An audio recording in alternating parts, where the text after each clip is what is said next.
Voilà, chers amis internautes, nous allons dire merci à Serge Thierry à Tangana pour la présentation de cette première partie. Je rappelle qu'elle parle de l'homme à la quête de la sainteté.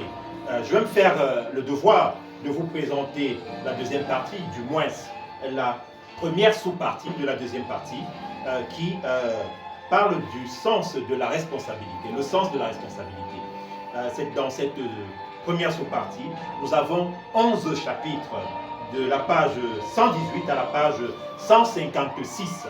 Et Papa Claude-Olivier Adiaba met justement, comme l'indique le titre de la partie, un accent sur la responsabilité. Responsabilité du parent vis-à-vis de sa progéniture, du point de vue de son éducation, du point de vue de son instruction, du point de vue de l'accompagnement au quotidien. Voilà. Nous avons des thématiques telles que la responsabilité du parent dans la protection de sa progéniture et la transmission des valeurs morales et citoyennes. On sait que notre jeunesse aujourd'hui a perdu justement le sens des responsabilités citoyennes.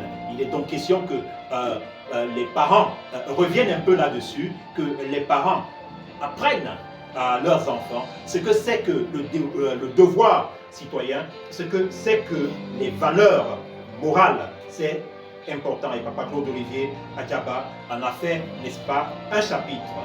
Nous avons également une thématique telle que la nécessité d'une formation à la vie responsable afin d'aider les jeunes à éradiquer les vices de leur vie.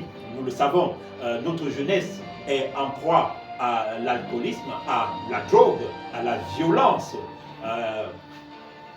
On va dire ça de manière générale, à la délinquance. Alors, Papa Claude-Olivier Adiaba, une fois encore, invite les parents, n'est-ce pas, à recadrer cette jeunesse. Les parents ici peuvent être les éducateurs, les parents peuvent être les géniteurs, les parents peuvent être des encadreurs, des hommes de Dieu et pourquoi pas le voisinage, parce que nos jeunes, n'est-ce pas, nous sont la relève de demain. Si jamais nous ne faisons pas attention, c'est le Cameroun et l'Afrique en général qui pourrait en pâtir. Vous comprenez dans cette partie que Papa Claude-Olivier Adiaba met véritablement l'accent sur la formation des jeunes, mais également sur la responsabilité des parents. Les parents sont ceux-là à qui, n'est-ce pas, incombe la tâche de montrer la voie royale à la jeunesse. Les parents sont ceux-là qui, n'est-ce pas, doivent transmettre les valeurs morales, les valeurs positives, les valeurs de paix, les valeurs de politesse, les valeurs d'humilité à leur progéniture. On va le dire ainsi. Donc, Papa Claude-Olivier Adiaba, sur cette partie, insiste grandement parce qu'en homme averti, il a jeté son regard sur la société et s'est rendu compte qu'il y avait une faille entre l'éducation de la jeunesse et la responsabilité parentale.